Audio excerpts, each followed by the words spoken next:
AP ప్రభుత్వానికి కేంద్రం ఈరోజు షాక్ మీద షాక్ ఇచ్చింది. ఒకటి, కేంద్ర ప్రభుత్వ ప్రాయోజిత పథకాలైనటువంటి అన్నిటికీ ఆంధ్రప్రదేశ్ ప్రభుత్వం జగన్ పేరు పెట్టడం కుదరదు. ముఖ్యంగా కేంద్ర ప్రభుత్వ పథకాలు మారుస్తున్నారు. జగన్ గోరుముద్ద, జగనన్న పాలు, వైఎస్ఆర్ సంపూర్ణ పోషణ అనే పేర్లు పెట్టడం విషయంలో కేంద్రం ఆగ్రహం వ్యక్తం చేసింది. కేంద్ర పథకాల పేర్లు మార్చడం మీద నివేదిక కోరింది కేంద్ర మహిళా శిశు సంక్షేమ శాఖ. 2021-22 ఆర్థిక సంవత్సరంలో ఐసిడిఎస్, ఐసిపిఎస్ పథకాలకు కేటాయించిన 187 కోట్లకు కూడా లెక్కలు చూపాలని ఆదేశించింది. పథకాల పేర్లపై ఇటీవల కేంద్ర మంత్రి స్మృతి ఇరానీకి ఎంపీ రఘురామ ఫిర్యాదు చేశారు. ఎంపీ రఘురామకృష్ణరాజు ఫిర్యాదు మీద కేంద్ర స్త్రీ శిశు సంక్షేమ శాఖ స్పందించింది. పోషణ్ అభియాన్ సహా కేంద్ర ప్రాయోజిత పథకాల పేర్లు మార్చడం ఏంటి, ఎలా మారుస్తారు ఈ పేర్లు, ఇది ఆమోదయోగ్యం కాదంటూ సీరియస్ అయింది. కేంద్ర ప్రాయోజిత ఫైట్ పథకాలైన Poshan Abhiyan, integrated child protection schemes, integrated child development schemes పేర్లను జగన్ గోరుముద్ద, జగనన్న పాలు, వైఎస్ఆర్ పోషణ, సంపూర్ణ పోషణ పేర్లుగా ఆంధ్రప్రదేశ్ ప్రభుత్వం మార్చినట్లు మా దృష్టికి వచ్చింది. ఇలా మార్చడం సరైనది కాదు. ఈ విషయమై తక్షణం చర్యలు తీసుకోవాలి, చర్యల నివేదిక పంపండి అంటూ ఆంధ్రప్రదేశ్ మహిళా శిశు సంక్షేమ శాఖ కార్యదర్శికి కేంద్ర మహిళా శిశు సంక్షేమ శాఖ అభివృద్ధి శాఖ లేఖ రాసింది. ఇక మరొకటి, ముఖ్యంగా ఆంధ్రప్రదేశ్ ప్రభుత్వం ఇరిగేషన్ ప్రాజెక్టుల విషయంలో నిర్లక్ష్యం వహించడం వల్ల దేశం పరువు పోతోందంటూ కేంద్రం ఆగ్రహం వ్యక్తం చేసింది. రాజ్యసభలో కేంద్ర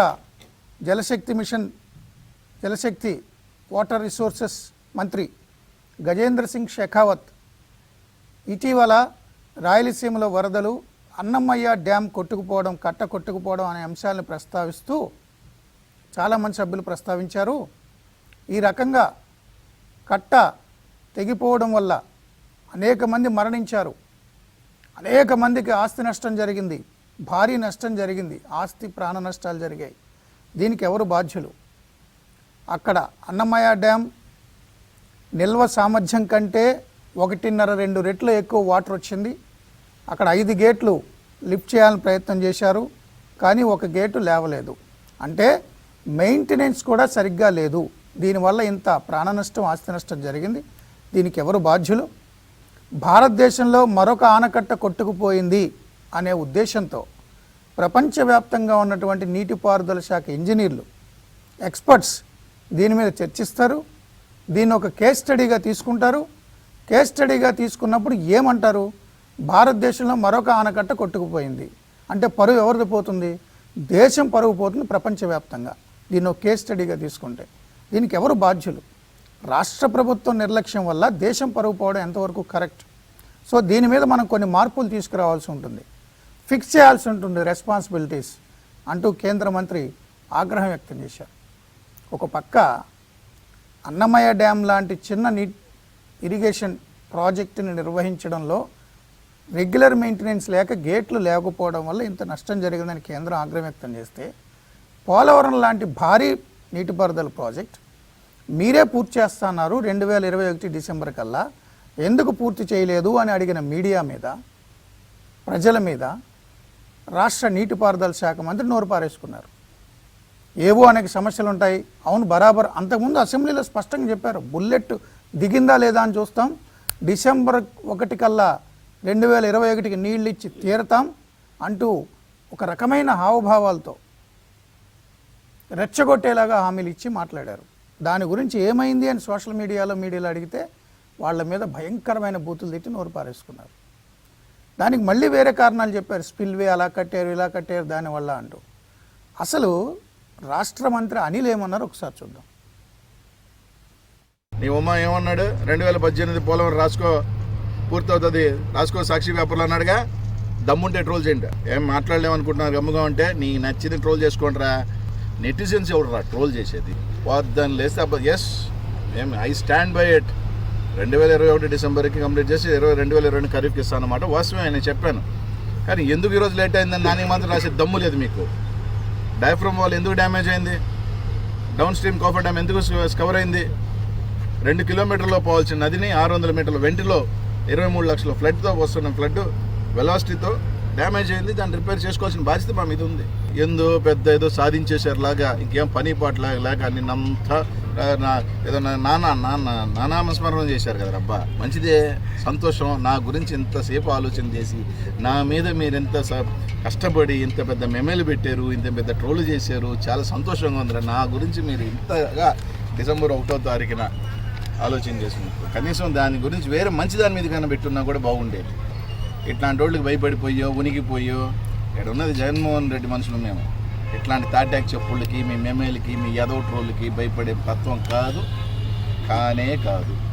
పక్కన అది కూడా పెట్టుంటే బాగుండేదిరా. డిసెంబర్ 20, 2018 రాసుకో, సాక్షి రాసుకో జగన్మోహన్ రెడ్డి అని ఉమా అన్నాడే, దాన్ని కూడా పెట్టుంటే బాగుండేది. కాబట్టి రాసుకుంటారు నాయన, కంప్లీట్ ఎట్టా పోలవరం మేమే చేస్తాం, ఏ ఇబ్బంది పడమాక. ఖచ్చితంగా జగన్మోహన్ రెడ్డి గారి చేతుల మీదుగానే జరుగుతుంది. సో మీరు అన్నట్టే విలువైన సమయాన్ని దేని మీద పెట్టమన్నట్టుగా మీడియాని, సోషల్ మీడియాని అరే తురే అనే బదులు ఆ అన్నమయ్య డ్యామ్ మీద కనుక మీరు సమయాన్ని వెచ్చిస్తే కేంద్రం నుంచి ఇలాంటి షాక్ తగలేదు కాదు. కేంద్ర మంత్రి ఏమన్నారు ఒకసారి చూద్దాం. एक पानी छोड़ना पड़े, चाहे वो बांध में से एकाएक पानी छोड़ा जाए, चाहे वो बांध टूट जाए। और अभी अन्नमया की चर्चा हमने की था, अभी कुछ लोगों ने उल्लेख किया था, हमें आपके सदस्यों के संज्ञान में लाना चाहता हूं कि अन्नमया बांध में जब एकाएक पानी आने लगा, उसकी स्पिलवे कैपेसिटी से ज्यादा, 1.5 गुने से ज्यादा पानी उस नदी में बह रहा था। एकाएक निर्णय करना पड़ा कि 5 गेट खोल दिए जाएं ताकि स्पिलवे और गेट्स दोनों मिला करके जितना पानी आ रहा है उतना पानी बाहर निकल जाए। लेकिन बड़े दुख के साथ में माननीय सभापति जी मैं कहना चाहता हूं कि 4-5 गेट में से एक गेट नहीं खुल पाया क्योंकि वो फंक्शनल नहीं था, वो गेट काम नहीं करना था। अब मैं पूछना चाहता हूं कि उसकी जिम्मेदारी किसकी थी? क्या राज्य की उसकी जिम्मेदारी नहीं थी? लेकिन उसका प्रभाव कितनी लंबी दूर तक उसका प्रभाव पड़ा।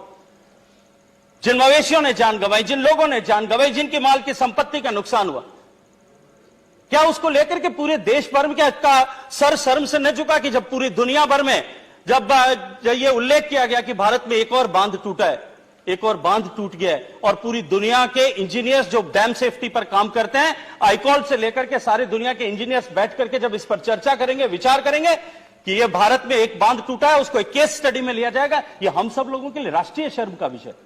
तो क्या इस तरह की एक व्यवस्था क्यों न डेवलप की जाए कि जहां अकाउंटेबिलिटी फिक्स हो सके और ऐसी डैम जो है व्यवस्थाओं को हम एक कानून बना करके सुनिश्चित कर सके।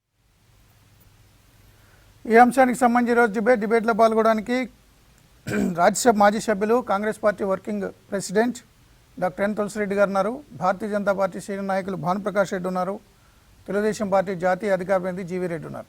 అందరికీ నమస్కారం. ముందుగా డాక్టర్ గారు, చూశారు రాజ్యసభలో కేంద్ర మంత్రి ఎంత సీరియస్ స్టేట్మెంట్ ఇచ్చారో అన్నమయ్య డ్యామ్ గురించి.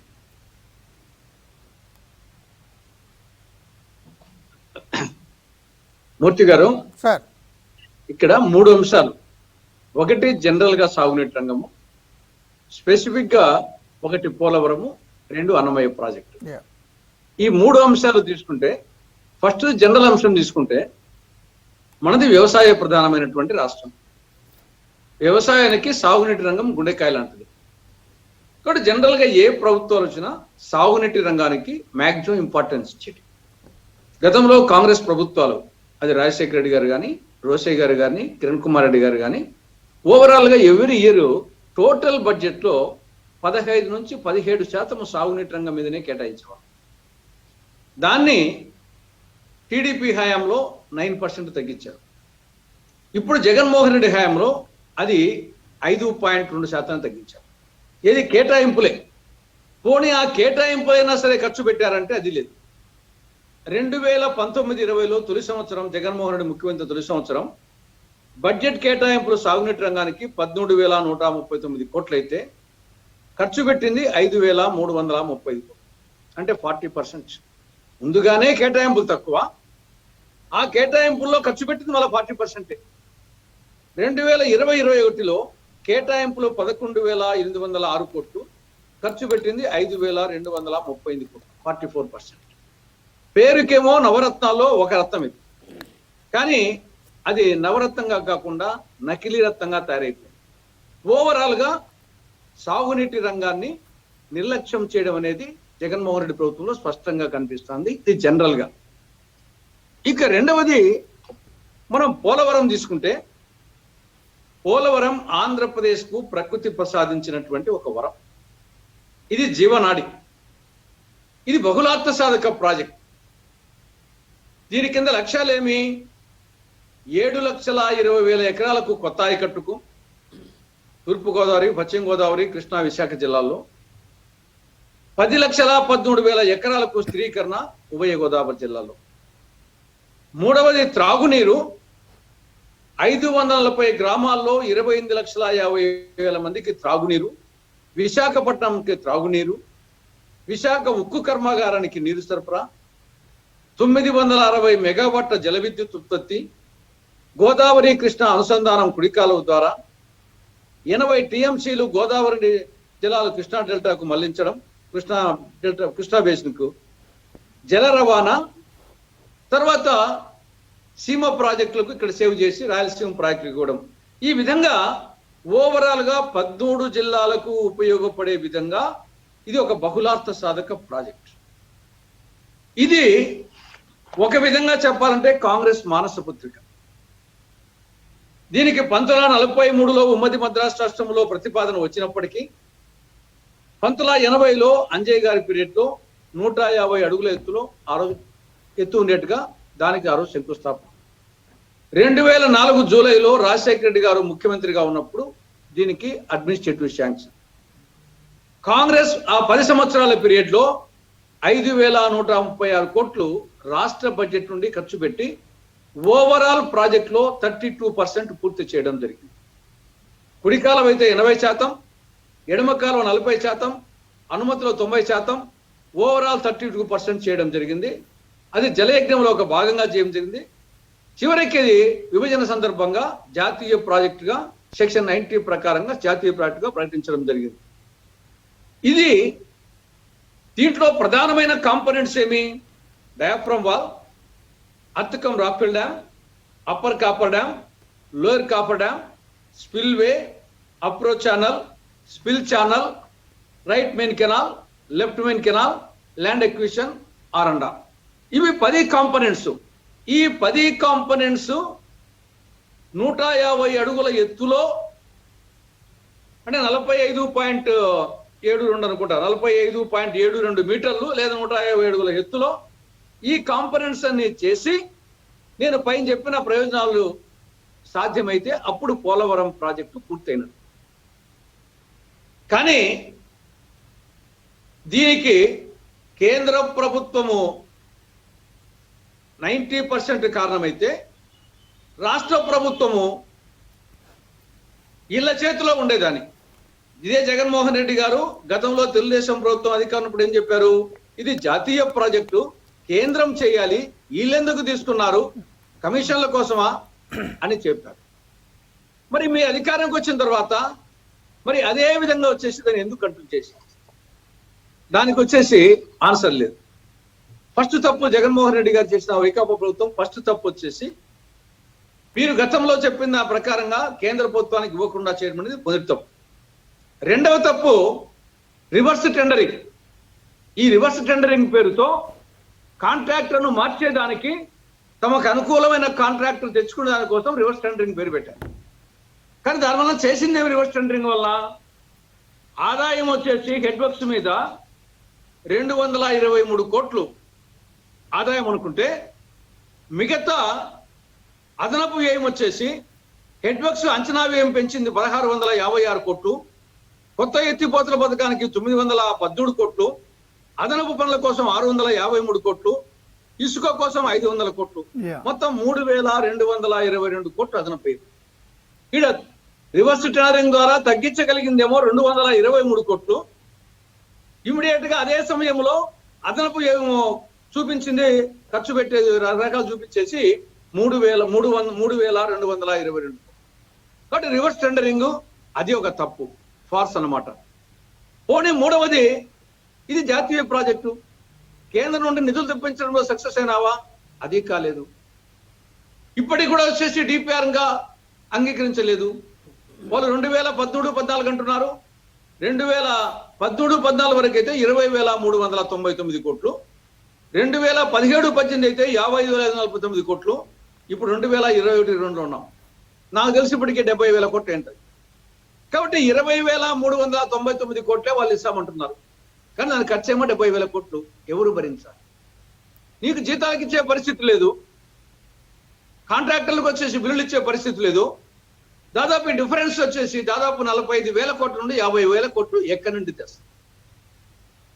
కాబట్టి ఓవరాల్ గా ల్యాండ్ ఎక్విజిషన్ కాలేదు, R&R ఎక్కడ వేసిన గొంగలు ఎక్కడనే, మళ్ళా ప్రగల్భాలు మాత్రము వచ్చేసి పెద్దగా బ్రహ్మాండంగా వచ్చేసి అనిల్ కుమార్ యాదవ్ గారు కానీ ముఖ్యమంత్రి గారు కానీ కోతలు, ఈ ఉత్తర పిట్టలు రాని కోతలు మాత్రం కోతలు కోస్తారు. మీరు చెప్పినట్టు అనిల్ కుమార్ యాదవ్ ఏం చెప్పారు? 2020 జూలై 8న 2020 జూలై 8కి నిర్వాసితులందరికీ ఇల్లు నిర్మిస్తాం, 2021 డిసెంబర్ నాటికి మొత్తం ప్రాజెక్టును ప్రారంభిస్తాం అని చిటికలేస్తూ చెప్పాడు. అంతకుముందు ముఖ్యమంత్రి గారు ఆయన కూడా వచ్చేసి 2021కి జూన్ నాటికి పూర్తి చేస్తామని చెప్పేసి ఆయన చెప్పారు.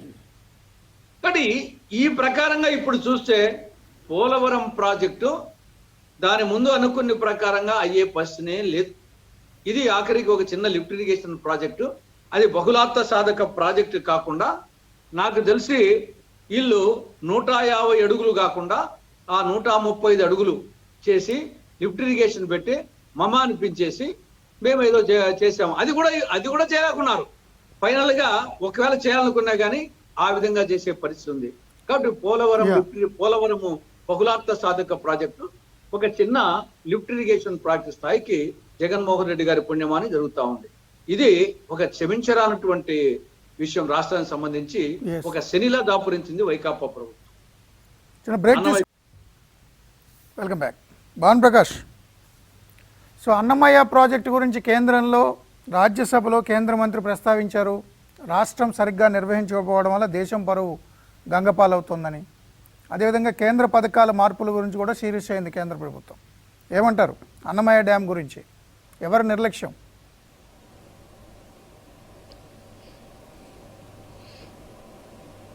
మూర్తన్న, మీకు తులసిరెడ్డి అన్నకి జీవిరెడ్డి అన్నకి నమస్కారాలు. కేంద్ర మంత్రి వర్యులు ఈరోజు గజేంద్ర షెకావత్ గారు చెప్పినటువంటి మాటలు అక్షర సత్యం. ఖచ్చితంగా ఇది ప్రకృతి వైపరీత్యాలని ఎవరు ఏం చేయలేరన్న, కానీ ఇది పూర్తిగా మానవ తప్పిదంగా మేము భావిస్తున్నాం. ఎందుకంటే నేను కూడా వెళ్ళి అన్నమాచార్య ప్రాజెక్ట్ కూడా చూసి రావడం జరిగింది. ఈ దుర్ఘటన జరిగిన తర్వాత ఇది పూర్తిగా మానవ తప్పిదం, అధికారుల తప్పిదం. ఎందుకంటే ముందే దాన్ని టీఎంసీ దాదాపు 2.43 టీఎంసీల కెపాసిటీ ఉన్నటువంటి అన్నమయ్య ప్రాజెక్టు పింఛా పైనుంచి వస్తున్నట్టు పింఛా ప్రాజెక్ట్ నుంచి పింఛాల నుంచి నీళ్లు వస్తున్నాయి తెలుసు. ముందే రెడ్ అలర్ట్ ఇచ్చిందన్న. ఇది ఆషామాషి వ్యవహారం కాదు. రెడ్ అలర్ట్ ఇచ్చి సిఎస్ గారికి సంబంధిత జిల్లా కలెక్టర్లకి వాతావరణ శాఖ హెచ్చరిక జారీ చేసింది. భారీ వర్షాలు, అతి భారీ వర్షాలు వచ్చే అవకాశం ఉంది, కాబట్టి జాగ్రత్త పడండి అని. ఏం జాగ్రత్త తీసుకున్నారన్న? మీ ద్వారా నేను ఒకటి అడుగుతున్నా, ఏం జాగ్రత్త తీసుకున్నారు? ఈరోజు ఇది పూర్తిగా మానవ తప్పిదం. ఈ రాష్ట్ర ప్రభుత్వం వైఫల్యంగా భారతీయ జనతా పార్టీ భావిస్తుంది. ఒకసారి అక్కడ పోయి చూస్తే ఊర్లు శ్మశానం అయిపోయాయన్న. ఎవరేం పాపం చేశారు? అధికారుల తప్పిదనం వల్ల, ప్రభుత్వం తప్పిదనం వల్ల ఈరోజు ప్రాణాలు పోయే కొన్ని వందల కోట్ల రూపాయల ఆస్తి నష్టం జరిగింది. సరే, ఆస్తి నష్టం అయితే మళ్ళీ సంపాదించుకోవచ్చు. పోయిన ప్రాణాలు ఎవరు తెచ్చిస్తారన్నా? ఇది మీ నిర్లక్ష్యం కాదా? ఈ ప్రభుత్వ నిర్లక్ష్యం కాదా ఇది? నేను ఒకటి అడుగుతున్నా, జగన్మోహన్ రెడ్డి గారు, మీరు ఈ మధ్య కాలంలో ఎప్పుడైనా సరే ఇరిగేషన్ ప్రాజెక్టుల మీద ఎప్పుడైనా సమీక్ష సమావేశాలు నిర్వహించారా? ఈరోజు టీవీ ముందు అరుస్తున్నారే అనిల్ కుమార్ గారు, వారు ఏమన్నా సరే ఇప్పుడు వస్తున్నటువంటి భారీ వర్షాలు ఏం జాగ్రత్తలు తీసుకోవాలి, ఏ జాగ్రత్తలు తీసుకుంటే చెరువులు గండిపడకుండా ఉంటాయి, అలాగే ప్రాజెక్టులు గేట్లు పనిచేస్తున్నాయా? మొన్న జరిగినటువంటి సంఘటనలో ఈరోజు మంత్రి గారు మాట్లాడుతూ చెప్పారు, 5 గేట్లు ఉంటే 4 గేట్లే పనిచేసే, 1 గేట్ పనిచేయలేదని. ఏం చూసుకోవాల్సిన అవసరం లేదా మీకు? ఇరిగేషన్ అధికారులు ఏం చేస్తున్నారు? అసలు దీని అన్నిటికీ వెనక అక్కడ మేము వెళ్ళినప్పుడు అక్కడ ఉన్నటువంటి స్థానిక ప్రజలతో, అక్కడ గ్రామస్తులతో మాట్లాడితే వాళ్ళు ఏం చెప్పారంటే, సార్ ఇక్కడ స్థానిక శాసనసభ్యులకు సంబంధించి ఇసుక రీచ్ ఉంది, దాంట్లో వారి భారీ వాహనాలు దాదాపు 100 పైన ఉన్నాయి, అవి బయట వచ్చేదానికి సమయం పడుతుంది కాబట్టి గేట్లు సరైన సమయం తీయలేదని చెప్పి స్థానిక ప్రజలు చెప్తున్నారు. నేను TV5 ద్వారా ఈ రాష్ట్ర ప్రభుత్వాన్ని ఒకటే అడుగుతున్నా, మీకు ధైర్యం ఉంటే ఈ జరిగినటువంటి సంఘటనల మీద ఒక జ్యుడిషియల్ ఎంక్వైరీ, హైకోర్టు సిట్టింగ్ జడ్జితో ఒక జ్యుడిషియల్ ఎంక్వైరీ చేపిద్దాం. దీంట్లో ఎవరు తప్పు చేశారు, ఏ అధికారి తప్పు చేశారు, ఏ అధికారి వల్ల తప్పు జరిగిందో మొత్తం బయటపడుతుంది. ఆ ధైర్యం లేదు ప్రభుత్వానికి. ఎవరినైనా ప్రశ్నిస్తే వారి మీద కేసులు పెడతారు. ఏందండి ఈరోజు మీడియా ఏదైనా ప్రశ్నిస్తే వారిని ఏకవచనంతో మాట్లాడుతున్నారు. అయ్యా గౌరవ మంత్రివర్యులు, మీరు ప్రజలు ఎన్నుకున్నట్టు ప్రజా నాయకుడు, మీరు మాట్లాడే తీరు ఇలా ఉంటే రేపు ప్రజలు ఏ విధంగా వ్యవహరిస్తారండి? ఇది మంచి పద్ధతి కాదు. నోరుంది కదా అని చెప్పి ఇష్టం వచ్చినట్టు మాట్లాడడం మంచిది కాదు. మేము మళ్ళీ చెప్తున్నాం, ఈరోజు AIBP accelerated irrigation benefit project కింద కేంద్ర ప్రభుత్వం నుంచి నిధులు ఎంత, రాష్ట్ర ప్రభుత్వం ఎంత ఖర్చు పెట్టింది, పూర్తిగా రాష్ట్ర ప్రజలకు తెలియజేయాల్సిన బాధ్యత ఈ రాష్ట్ర ప్రభుత్వం మీద ఉంది. మొత్తం ఏ డబ్బు వచ్చినా సరే మొత్తం దారి మళ్ళీ ఇచ్చేస్తున్నారు. అందుకని ఈరోజు ప్రభుత్వం కూడా, కేంద్ర ప్రభుత్వం కూడా ఈరోజు ప్రశ్నించడం జరిగింది. ఇష్టం వచ్చినట్టు పథకాలను ఎన్ని వందలు ఇప్పుడు కానీ మొదలు పెడితే 10 వరకు చెప్పొచ్చన్న. ఈ రాష్ట్ర ప్రభుత్వం పేరు మార్చిన పథకాలు, జగనన్న ముద్ద, జగనన్న బాట, వైఎస్ గారి పేరుతో ఉన్నటువంటి సంక్షేమ పథకాలు 10 వరకు మాట్లాడుకోవచ్చు. అవసరమయ్యా? ఎందుకు జగన్మోహన్ రెడ్డి గారు పేరు మీరు మంచి పని చేస్తే ప్రజల మనసులో ఉంటుంది. మీరు పథకాలకు పేరు పెడితే రాదండి. జగన్మోహన్ రెడ్డి గారు మంచి పనులు చేస్తే ప్రజలు ఖచ్చితంగా గుర్తు పెట్టుకుంటారు. పథకాలు పేరు పెట్టినంత మాత్రాన అది కేవలం హెడ్లైన్స్ బోర్డుల మీద పేపర్లో యాడ్లుగా పనికొస్తుంది, కానీ ప్రజల మనసుల్లో పోదు. కాబట్టి ఇప్పటికైనా సరే కళ్ళు తెరవండి, ప్రజా సంక్షేమం కోసం మీరు పాటుపడండి. ముఖ్యంగా ఈరోజు ఇరిగేషన్ గురించి మాట్లాడుకుంటున్నాం కాబట్టి పక్కనే రాయల చెరువు ప్రాజెక్ట్ అన్న అసలు ప్రజలు భయభ్రాంతులకు గురయ్యారు. నేను అక్కడ ఉన్నటువంటి ఒక అధికారితో మాట్లాడితే, లేదు బానా, మాకు సరైన సమయంలో నిధులు లేవు, దీన్ని ఎందుకండి ఈ ఆఖరి నిమిషంలో వచ్చి మీరు ఇప్పుడు కష్టపడుతున్నారు, ముందు జాగ్రత్త ఎందుకు తీసుకోలేదంటే నిధులు లేదంటారు. ఎక్కడ ఖర్చు పెడుతున్నారు? అవసరమైన చోట ఖర్చు పెట్టకుండా పేపర్లో వాళ్ళు చేసినట్టు ఆయన ఇంతకుముందు మీరు చెప్పినట్టు స్కీములకి పెద్ద ఫుల్ పేజ్ యాడ్లు, 100 కోట్ల రూపాయలు అడ్వర్టైజ్మెంట్ ఖర్చు పెడుతున్నారు. సంక్షేమ పథకాల పేరుతో రాష్ట్రాన్ని సంక్షేమంలోకి తీసుకుపోతున్నారు ముఖ్యమంత్రి గారు. మేము సంక్షేమ పథకాలకు వ్యతిరేకం కాదు, కానీ ఈరోజు రాష్ట్ర ప్రభుత్వ వ్యవహార శైలి పూర్తిగా చాలా దారుణంగా ఉంది. రాబో రోజుల్లో ఏం జరుగుతుందో మాకే ఆలోచిస్తూ ఉంటే చాలా భయం ఉంది. ఇప్పుడు మీరు చెప్పినట్టు ఇంతకుముందు కేంద్ర ప్రభుత్వం ఇచ్చినటువంటి నిధుల మీద ఈ రాష్ట్ర ప్రభుత్వానికి లెక్క జమ లేదు. ఒక పైసాకి లెక్క చెప్పరు, మొత్తం పేర్లు మారుస్తారు, నిధులు బదలాయిస్తారు. సర్పంచ్ పంచాయతీలకు వచ్చిన నిధులు కూడా మరుసటి దినమే వారు తమ ఖాతాలోకి మార్చుకుంటున్నారు. అలాగే NTR యూనివర్సిటీకి సంబంధించి నిధులు మారుస్తున్నారు. అసలు ఏం చేస్తున్నారు? ఇన్ని లక్షల కోట్ల రూపాయలు ఏం చేస్తున్నారు? దాదాపు ఈ ప్రభుత్వం వచ్చిన తర్వాత 3 లక్షల కోట్ల పైచులకు అప్పు చేసింది. ఆంధ్రప్రదేశ్ అంటే అన్నపూర్ణ ప్రదేశ్గా మనందరం అనుకునేవాళ్ళం. ఈరోజు అప్పుల ప్రదేశ్గా చేసినట్టు ఘనత ఈ రాష్ట్ర ముఖ్యమంత్రి గారికి దక్కుతుంది. ముఖ్యంగా మొన్న జరిగినటువంటి సంఘటనలో వర్షాలు వచ్చాయి, వరదలు వచ్చాయి, వరద అయిన తర్వాత బురద ఉంటే బురదలో పోయి ప్రజలు పరామర్శిస్తారన్న ముఖ్యమంత్రి గారు. మీకు బాధ్యత లేదా? మీ ప్రాంతంలో జరిగినటువంటి సంఘటన, దురదృష్టకర సంఘటన, మీరు పోయి ఒక భరోసా ఇవ్వాల్సిన అవసరం లేదా? వెళ్ళి నేను విన్నానన్నారే, ఏమున్నారు, ఏం విన్నారు జగన్మోహన్ రెడ్డి గారు? నిన్న దాదాపు కొన్ని వేల మంది పోలీసు బలగాలను అడ్డం పెట్టుకొని ఆ గ్రామంలోకి వెళ్ళారు. మేము వెళ్ళినప్పుడు ప్రజలు ఆవేదన కానీ చూస్తుంటే ఎంత బాధపడామంటే మేము, ఏంది ఇంత ఆంధ్రప్రదేశ్కి ఇంత దౌర్భాగ్య స్థితికి ఎవరు కారణమన్నా? ఖచ్చితంగా దీని మీద జ్యుడిషియల్ ఎంక్వైరీ చేస్తే చాలా మంది అధికారులు జైలుకి వెళ్తారు. మళ్ళీ చెప్తున్నా, ఇది పూర్తిగా మానవ తప్పిదం. ఎస్, ఇంట్లో వచ్చింది, ఇప్పుడు మంత్రి గారు చెప్పారు ఇంట్లో వస్తాను, దాన్ని అరికట్టే మీకు మెకానిజం లేదా? ఉన్నప్పుడు ఎందుకు మీరు ఆలోచించలేదు? నేను ఒకటి అడుగుతున్నా, మీరు దాదాపు అతి భారీ వర్షాలు పడుతుందని చెప్పి వాతావరణ శాఖ రెడ్ అలర్ట్ ఇచ్చిన తర్వాత మీరు ఎప్పుడెప్పుడు ఎక్కడెక్కడ దీని మీద సమీక్ష జరిపారో ఒకసారి ప్రజలకు తెలియజేయండి. అవేం లేకుండా ప్రశ్నిస్తే వారి మీద తిట్ల పురాణం తప్ప మీరు సాధించింది ఏం లేదు. ఇది పూర్తిగా ఈ రాష్ట్ర ప్రభుత్వ వైఫల్యంగా భారతీయ జనతా పార్టీ భావిస్తోంది. రాబో రోజుల్లో దీన్ని అన్నిటికీ ప్రజలు గట్టిగా గుణపాఠం చెప్తారని చెప్పి మీ ద్వారా ఈ రాష్ట్ర ముఖ్యమంత్రి గారికి గట్టిగా హెచ్చరిస్తున్నాను. గుడ్ ఈవినింగ్ మూర్తి గారు. ఇప్పుడు ఈరోజు చర్చకు మీరు 2 అంశాలు తీసుకున్నారు. ఒకటి అన్నమయ్య డ్యాము సంబంధించి, రెండోది వచ్చేసరికి పోలవరం ప్రాజెక్టు కంప్లీషన్ నేపథ్యంలో మంత్రి అనిల్ కుమార్ గారు మాట్లాడిన వ్యాఖ్యల నేపథ్యం. మొదటిది వచ్చేసరికి అన్నమయ్య ప్రాజెక్టు అంశం తీసుకుంటాను, రెండో రౌండ్ వచ్చినప్పుడు పోలవరం అంశం తీసుకుంటాను. ఒకటి అన్నమయ్య ప్రాజెక్టుకు సంబంధించినంత వరకు ఇందులో 3 అంశాలు మూర్తి గారు. ఒకటి వచ్చేసరికి బాధ్యతారాహిత్యం, 2 నిర్వహణ లోపం, 3 అత్యాశ. ఈ 3 అంశాల నేపథ్యంలో ఈరోజు వందల మంది చనిపోవటము, 100 కోట్ల ఆస్తులు నష్టపోవటం, ఈరోజు పాపం వందల కుటుంబాలు రోడ్డున పడ్డాయి. ఒకటి వచ్చేసరికి బాధ్యతారాహిత్యం. ఈరోజు వరదలు వస్తున్నవి అని చెప్పేసి వాతావరణ శాఖ వాళ్ళు కానీ లేకపోతే ముందు వర్షాలు పడగడానికి 10-15 రోజుల ముందు నుంచి హెచ్చరిక జారీ చేయడం జరుగుతుంది. క్లియర్గా వరదలు వస్తాయి, ఈసారి గట్టి వర్షాలు పడుతున్నవి అని క్లియర్గా చెప్పడం జరిగింది. చెప్పినా కూడా వీళ్ళు ఎక్కడ కూడా దాని గురించి ప్రజలను అలర్ట్ చేయటం కానీ, అప్రమత్తం చేయటం కానీ, దిగువ ప్రాంతాల్లో ఉన్న వాళ్ళని ఎగువ ప్రాంతాలకు తరలించడం కానీ, లేకపోతే బేస్ క్యాంపులు పెట్టడం కానీ, వాళ్ళందరినీ తీసుకుపోయి పెట్టడం కానీ ఎటువంటి చర్యలు చేయలేదు. ఎందుకంటే బాధ్యతారాహిత్యం అనడానికి క్లియర్గా ఇప్పుడు చెయ్యేరు నది పైన, ఇది పెన్నా నది ఉపనది చెయ్యేరు, దాని నది పైన అన్నమయ్య ప్రాజెక్టు కట్టడం జరిగింది. 5 గేట్లు 5 స్పిల్వేస్ తోటి. సో దాని ఇరిగేషన్ అధికారులకు కావచ్చు, లేకపోతే మంత్రి గారికి కానీ దాని కెపాసిటీ ఎంతో తెలుసు. ఎంత వస్తే ఓవర్ఫ్లో అవుతుంది, ఎంత దాడితే కొట్టుకుపోద్ది అనే సంగతి అందరికీ తెలుసు. అంతకు మించి వర్షాలు వస్తున్నాయి, రాబోతున్నాయి అనే సంగతి తెలుసు. సో వర్షాలు వచ్చినవి చెప్పినట్టుగానే వరద వచ్చింది, డ్యామ్ నిండింది, అనుకున్న కెపాసిటీ కంటే కూడా ఇంకా 1.5 TMC అడిషనల్గా దాంట్లో నీళ్లు చేరడం జరిగింది. అయినా కూడా వీళ్ళు గేట్లు ఎత్తలేదు. దాన్ని ఏమనాలి? బాధ్యతారాహిత్యం అనాలా, ఇంకేమనాలి? ఇది ఒక అంశం. రెండోది వచ్చేసరికి నిర్వహణ లోపం సంబంధించి లాస్ట్ మినిట్లో అడావుడి చేశారు. ఏంటి, అప్పుడు ఎత్తాలని ట్రై చేస్తారు. అది నిర్వహణ లోపం ఎందుకంటున్నంటే, ఈరోజు మినిస్టర్ గారు కూడా, కేంద్ర జలశక్తి మంత్రి గారు కూడా పార్లమెంట్లో మాట్లాడటం జరిగింది. మనం ముందు నుంచి కూడా చెప్తున్నాం. లాస్ట్ ఇయర్ కూడా దీని మీద డిస్కషన్ జరిగింది. ఏంటి, 5 గేట్లలో మీరు కరెక్ట్గా చూసుకొని ఉంటే ఒక గేట్ ఎత్తలేపారు పూర్తిగా. అసలు ముందు ఫుల్ అల్టిమేట్ లోడ్ రాకముందే మీరు రిలీజ్ చేసుకోవాలి. అది వదిలేశారు ఆ బాధ్యత. పోనీ కొంప మునుగుతుంది అనుకున్న టైంలో, నెత్తి మీదకి వచ్చిందన్న టైంలో మీరు హడావుడిగా గేట్లు తీస్తే అవి తెరుచుకోవట్లేదు. గేట్లు సరిగా లేవన్న సంగతి మీకు ఇప్పుడు లాస్ట్ ఇయర్ కూడా కొంత దాని మీద నడిచింది, రిపేర్లు వచ్చింది, డ్యామ్కి ప్రమాదం ఉందని చెప్పేసి 2020లో కూడా చెప్పడం జరిగింది. ఇవన్నీ తెలిసి, వరదలు వస్తున్నాయని తెలిసి, అది నిండిందన్న సంగతి తర్వాత తెలిసిన తర్వాత కనీసం మూర్తి గారు ఇక 5 నిమిషాల్లో మునిగిపోతుందని తెలిసినప్పుడు అప్పుడు మీరు టెస్ట్ చేసేది గేట్లు లెగుస్తాయా లేదనేది.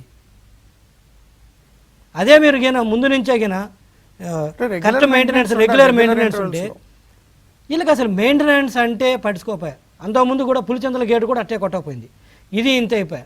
ఇప్పుడు మెయింటెనెన్స్ అంటే ఎప్పుడో వీళ్ళు ఎట్లా ఉంటారంటే వైసీపీ వాళ్ళు చాలా దారుణంగా మూర్తి గారు అసలు సిస్టమ్స్ అనేది లేదు, పాలసీలను ఫాలో గారు, సిస్టమ్స్ ఫాలో గారు, ఏది లేదు.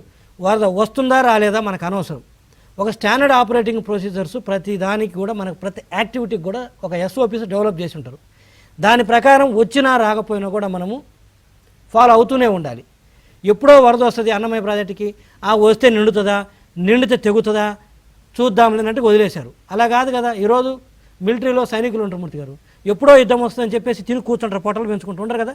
ప్రతిరోజు నిత్యం వాళ్ళు అంత చలిలో కూడా వాళ్ళు క్రమశిక్షణ తోటి డ్రిల్ చేస్తారు, ఎక్సర్సైజ్ చేసి ఎప్పుడు బాడీని ఫిట్గా ఉంచుకుంటారు. ఇలాంటి వాళ్ళకి అయితే అనిల్ కుమార్ లాంటి వాళ్ళు, మన ముఖ్యమంత్రి శ్రీ వైఎస్ జగన్మోహన్ రెడ్డి లాంటి వాళ్ళకి సైన్యానికి క్యాప్టెన్స్ గానో లేకపోతే వాళ్ళ చేతికి ఇస్తే ఎప్పుడో యుద్ధం వస్తుంది కదా మీరు తిని పడుకోండి అని చెప్పేసి వాళ్ళని జడగొడతారు, దేశాన్ని నాశనం చేస్తారు. ఇప్పుడు నాయకులు అనేవాళ్ళు గెలవక ముందు ఎంత అల్లరి చిల్లరగా ఉన్నా కూడా ఒకసారి ఆ పదవిలోకి వచ్చిన తర్వాత, ఆ సీట్లోకి వచ్చిన తర్వాత బాధ్యతాయుతంగా ఉండాలి. అండ్ మోర్ ఎవర్ మూర్తి గారు, సీట్లో కూర్చున్నామంటే నీ ఇష్టం వచ్చినట్టు బిహేవ్ చేయడం అని కాదు. ప్రతి యాక్టివిటీకి, ప్రతి దానికి కూడా ఒక certain SOP standard operating procedures design చేసి ఉంటారు, పాలసీస్ ఉంటాయి. You must follow that SOPs, you must follow that standard operating procedures. నీ ఇష్టం వచ్చినట్టు చేయడం కాదు. ప్రతిసారి మన ముఖ్యమంత్రి గారు ఏమంటారు, నాకు 151 సీట్లు వచ్చినాయి, నన్ను ప్రజలు ఎన్నుకున్నారు, నా ఇష్టం వచ్చినట్టు చేస్తున్నట్టు. మిమ్మల్ని ప్రజలు ఎన్నుకోమన్నారు, ఎన్నుకోరు, నో డౌట్. మీ ఇష్టం వచ్చినట్టు చేయడానికి కాదు. ఆల్రెడీ ఎస్టాబ్లిష్డ్ లాస్ ఉన్నవి, ఎస్టాబ్లిష్డ్ SOPs ఉన్నవి, ఎస్టాబ్లిష్డ్ పాలసీలు ఉన్నాయి. వాటి ప్రకారం మీరు నడుచుకోవాలి. లేదు కొత్త పాలసీ ఏదైనా డిజైన్ చేయాలంటే మీరు దాన్ని చర్చ పెట్టి డిజైన్ చేసి దానికంటే బెటర్మెంట్ తీసుకురావాలి. అంతేగాని అది నచ్చలేదు, ఇది నచ్చలేదని తీసేస్తే ఇది వెంటనే కొంపలు మునుగుతాయి. ఇది నిర్వహణ లోపం సంబంధించి. ఇక మూడో అంశం వచ్చేసరికి అత్యాశ. అన్నమయ్య డ్యామ్ గురించి తులసిరెడ్డి సార్కి, భానుప్రకాశానికి బాగా తెలుసు ఈ విషయం. ఎస్పెషలీ రాజంపేట వాళ్ళకి, చిత్తూరులో, కడపలకు బాగా తెలుసు. ఏంటంటే కింద వందల సంఖ్యలో లారీలు, ఇసుక లారీలు వేల సంఖ్యలో వేల టన్నుల ఇసుకను డంప్ చేసి పెట్టుకున్నారు.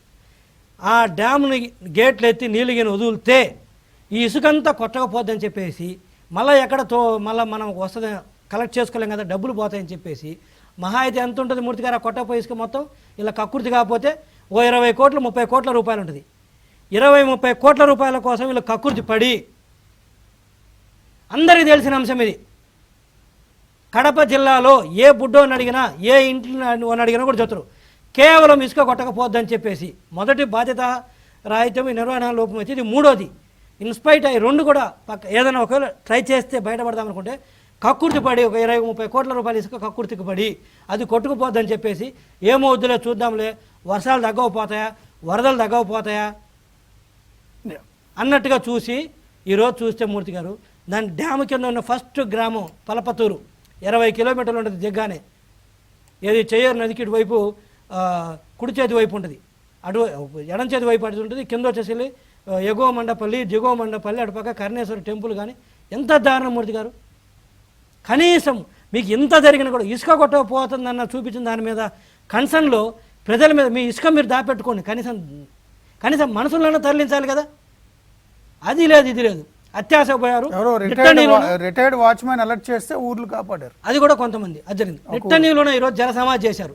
ఈరోజు ముఖ్యమంత్రి గారు ఆ రోజు సహాయ కార్యక్రమాలకు అడ్డుపడతారు, నేను ఇబ్బంది అవుతుందని చెప్పేసి వెళ్ళకూడదన్నారు. ఈరోజు ముఖ్యమంత్రి గారు వెళ్తే మనం విజువల్ చూస్తున్నాం. వరద వచ్చిన రోజు ఏ పరిస్థితి ఉందో ఆ ప్రాంతాల్లో ఈరోజు కూడా అదే పరిస్థితి ఉంది.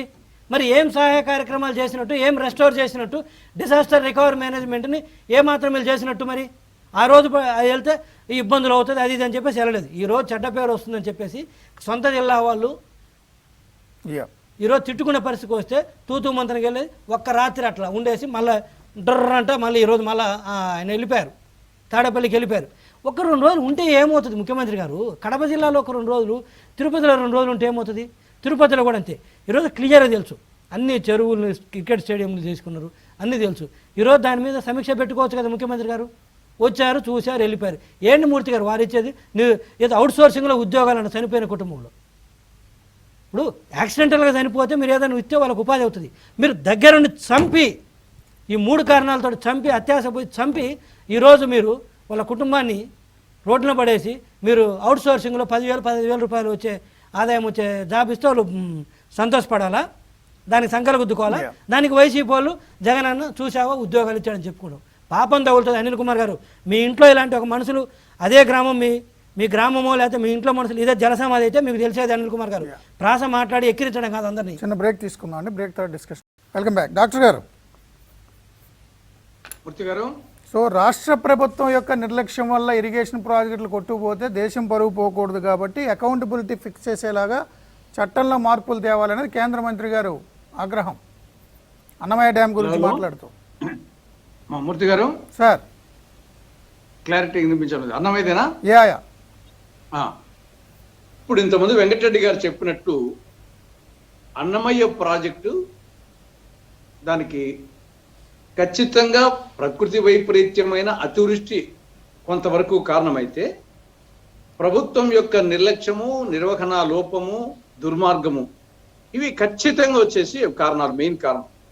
ఇక్కడ పింఛా నది చెయ్యేరులో కలుస్తుంది, చెయ్యేరు వచ్చేసి పెనాలో కలుస్తుంది. పింఛా నది మీద పింఛా ప్రాజెక్టు, చెయ్యేరు మీద అన్నమయ్య ప్రాజెక్టు. ఈ 2 ప్రాజెక్టులు పోయిన సంవత్సరము ఇదే నెలలో నవంబర్ మాసంలోనే ఆల్మోస్ట్ ఈ తేదీల్లోనే 2 ప్రాజెక్టులు దిగిపోయినాయి. పోయిన సంవత్సరమే పింఛా ప్రాజెక్టు దిగిపోయింది, అన్నమయ్య ప్రాజెక్టు దిగిపోయింది పోయిన సంవత్సరమే. వీటికి శాశ్వత మరమ్మతులు చేసింటే ఈ పరిస్థితి ఈరోజు ఉత్పన్నమైండేది కాదు. మళ్ళా ఈ సంవత్సరం మళ్ళా పింఛా దిగిపోయింది, మళ్ళా అన్నమయ్య దిగిపోయింది. అన్నమయ్యకు సంబంధించి దానికి 5 గేట్లు, ఒక్కొక్క గేటు డిశ్చార్జ్ వచ్చేసి 48,000 క్యూసెక్స్. 5 స్పిల్వే గేటుకు సంబంధించి 2,40,40,000 క్యూసెక్స్ డిశ్చార్జ్. దీంతో పోయిన సంవత్సరమే 3, 4, 5 గేట్లు దెబ్బతిన్నాయి. 3, 4 గేట్లను రిపేర్ చేశారు, 5 గేట్లను వదిలిపెట్టారు. దాని పర్యవసానంగా 5 గేట్ల వరకు 4 గేట్లు అయిపోయినాయి. అంటే 48,000 క్యూసెక్స్ ఒకేసారి వచ్చేసి పోయేదాన్ని లేకుండా ఇది అంటే దానికి ఎంత 4 కోట్ల రూపాయలు. వైకాపా ప్రభుత్వానికి, జగన్మోహన్ రెడ్డి ప్రభుత్వానికి 4 కోట్లు వచ్చేసి దాన్ని రిలీజ్ చేసడానికి దిక్కు లేక దాన్ని వచ్చేసి రిపేర్ చేయలేదు. పర్యవసానంగా 5వ గేటు అది పైకి లేలే, 48,000 క్యూసెక్స్ అలా స్టాప్ అయిపోయింది. పోనీ మిగతా 4 గేట్లు అయినా సరే దాన్ని 14 మీటర్ల ఎత్తు, 14 మీటర్ల ఎత్తు ఎత్తకుండా 9.7 మీటర్ల ఎత్తు ఎత్తారు. అది కూడా ముందెత్తకుండా లాస్ట్ మూమెంట్లో ఎత్తారు. కారణం ఇంతకుముందు వెంకటరెడ్డి గారు చెప్పినట్లు అన్నమయ్య ప్రాజెక్టు కింద చెయ్యేరు నదిలో 1000 టన్నుల ఇసుక, తర్వాత వచ్చేసే కొన్ని వందల కొద్ది వేల కొద్ది లారీలు, టిప్పర్లు అక్కడ వచ్చేసి వైకాపా నాయకులు ఉన్నాయి కాబట్టి అవి డ్యామేజ్ జరుగుతుందని చెప్పేసి ముందు నీళ్లు వదలలేదు, వదిలిన నీళ్లు కూడా పూర్తి స్థాయిలో వదలలేదు. దీని పర్యవసానంగానే ఆల్రెడీ ఉన్న నీళ్లకు పైనుంటి అతివృష్టి వల్ల వచ్చిన నీళ్లు పింఛా దిగిపోవడము, మిగతా చెరువులు దిగిపోవడము రావడము, మొత్తం వచ్చేసి చెయ్యేరు తీర ప్రాంతంలో అన్నమయ్య ఆనకట్ట కింద 24 గ్రామాలు వచ్చేసి శ్మశానం కావడం జరిగింది. ఇది ఖచ్చితంగా ఇది ఇంతకంటే కేంద్ర మంత్రి గారికి స్పష్టంగా వచ్చేసి ఆ బాధతో చెప్పాడు ఆయన వచ్చేసి, ఇది డెఫినెట్ గా ప్రభుత్వ వైఫల్యము, నిర్లక్ష్యము, దుర్మార్గము అన్నీ కలిసి ఉన్నాయి దీంట్లో. కాబట్టి కేంద్ర మంత్రి గారు ఆవేదనతో పార్లమెంట్ లో చెప్పారంటే ఇంకా మనకంటే స్థానికంగా ఉండి బాధ ఉంటుంది. కేంద్రంలో ఢిల్లీలో ఉండే ఆయన కూడా పార్లమెంటులో ఆ విధంగా చెప్పాడంటే అది ఇంకా ఎంత ఏ లెవెల్కి పోయిందో, ఏ స్థాయికి పోయిందో తప్పు అనేది స్పష్టంగా అర్థమవుతుంది. పోనీ అయిన తర్వాత అయినా సరే ఈ యొక్క వరదలు వచ్చినప్పుడు ఏ ప్రభుత్వమైనా రెస్క్యూ, రిలీఫ్, రిహాబిలిటేషన్, రెస్టరేషన్ ఇవి ఫేజ్ బై ఫేజ్ చేయాలి. దానికంటే ముందు అప్రమత్తం చేయాలి. అప్రమత్తం చేయకపోవడం ఒకటి వాతావరణ శాఖ చెప్తా ఉంటే, రెండవది రెస్క్యూ ఆపరేషన్ చేయకపోవడం ఒకటి.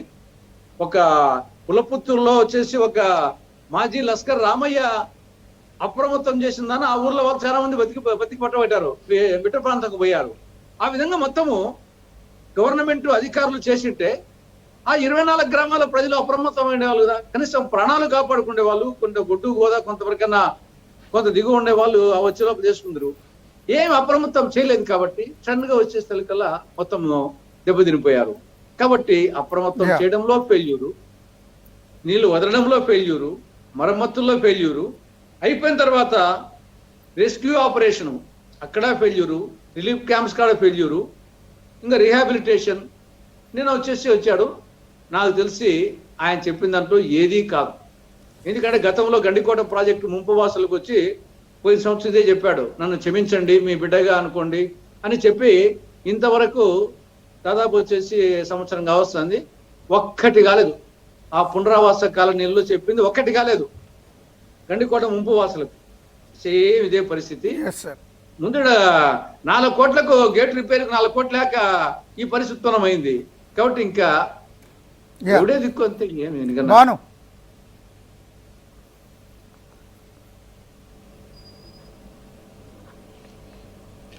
మూర్తన మేము మళ్ళీ చెప్తున్నా ఇది పూర్తిగా మానవ తప్పిదం. ఈరోజు ముఖ్యమంత్రి గారు నిన్న వెళ్ళి అవుట్ సోర్సింగ్ ఉద్యోగం ఏమైందని ఇచ్చేది మీరు? అవుట్ సోర్సింగ్ ఉద్యోగాన్ని ముఖ్యమంత్రిపై చెప్పాలి. దానికి నేను ఇస్తాను అవుట్ సోర్సింగ్ ఉద్యోగం నా పరిధిలో నాకున్నటువంటి కెపాసిటీతో. ఒక ముఖ్యమంత్రి పోతే ఒక భరోసా ఉండాలి. అవుట్ సోర్సింగ్ ఉద్యోగం ఇస్తాను. నేను వెళ్ళి చూసి వచ్చాను, మందారపల్లి కానీ పుల్లపుత్తూరు కానీ ఆ పరిసర గ్రామాల్లో కట్టు బట్టలతో, మామూలుగా నేను కథల్లో చదివేవాళ్ళని సినిమాల్లో చూసేవాళ్ళం, నేరుగా చూస్తే నా వల్ల కాకుండా వచ్చి కార్లో దాదాపు ఒక అరగంట కూర్చునేసాం ఆ బాధ పడలేక. మేము ఏందన్నా కట్టు బట్టలతో ఏమి లేదు, దాదాపు 2-3 నిమిషాల్లోనే ఒక మహిళ అయితే దాదాపు 40 ఆవులున్నాయన్నా దాని కట్టు విప్పే సమయం కూడా లేదు మాకు అంటారు. అంటే ముందు జాగ్రత్త చర్యలు ఎందుకు?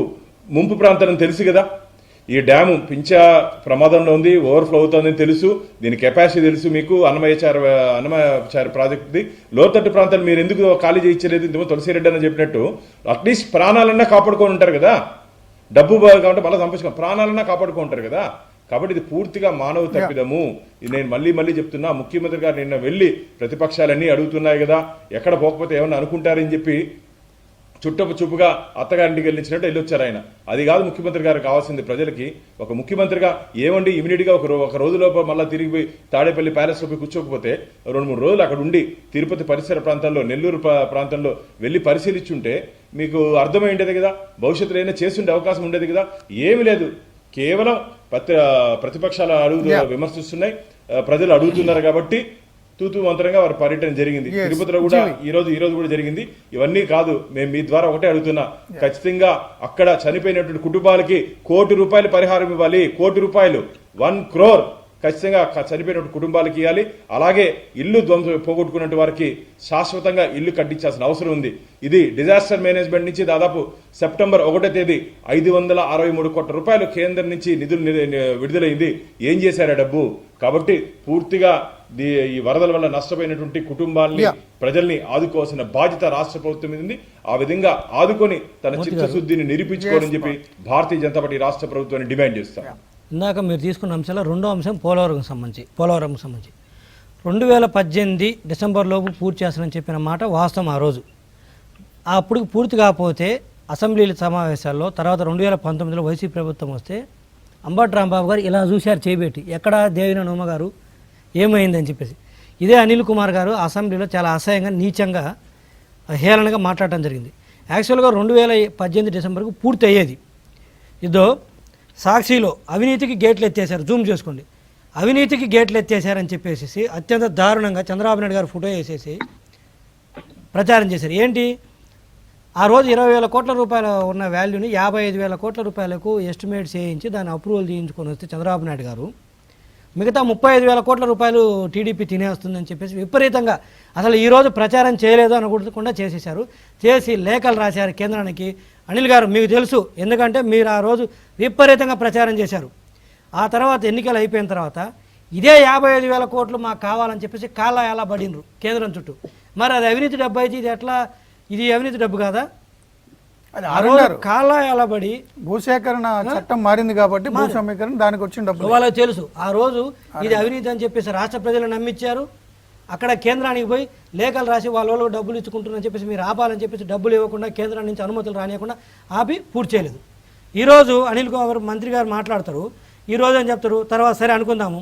వారు ఏమంటారంటే మీకు తెలియదా 2021 డిసెంబర్కి పూర్తి చేస్తామని మనం అడిగితే వారు నోటికి వచ్చినట్టు తిట్టారు. అవి మళ్ళా వాళ్ళకి మనకు ఆ మంత్రి స్థాయిలోని మినిమం సంస్కారం ఎందుకు మెయింటైన్ చేయాలో అర్థం కాదు. సరే అన్నారు, దానికి ఏం చెబుతారు, దీనికి చంద్రబాబు నాయుడు గారు కారణం అంటారు. 2020లో అసెంబ్లీలో వాళ్ళు ప్రకటించిన తర్వాత వైసీపీ దిగి చంద్రబాబు నాయుడు గారు ఏమైనా ముఖ్యమంత్రి అయ్యారా? మధ్యలో మూర్తి గారు కాలేదు కదా ముఖ్యమంత్రి వాళ్ళు. ఈ గ్యాప్లో మళ్ళీ వాళ్ళు ఆపి మళ్ళీ వీళ్ళు ఎక్కారా? మీకు 2020లో ప్రకటన చేసే రోజుకి 21 డిసెంబర్కి పూర్తి చేస్తాను అనటానికి గతంలో ఉన్న తప్పిదాలో లేకపోతే మీరన్న వంకలో ఏదోటి అన్నీ మీకు తెలుసు కదా. వాటిని దృష్టిలో పెట్టుకోనే కదా మీరు ప్రకటించింది. 2021 డిసెంబర్ నాటికి మేము పూర్తి చేస్తాం, మీరు టైం ఇస్తే ప్లే చేస్తాను ఆ వీడియో. అందరికీ తెలిసిందే, బట్ అయినా కూడా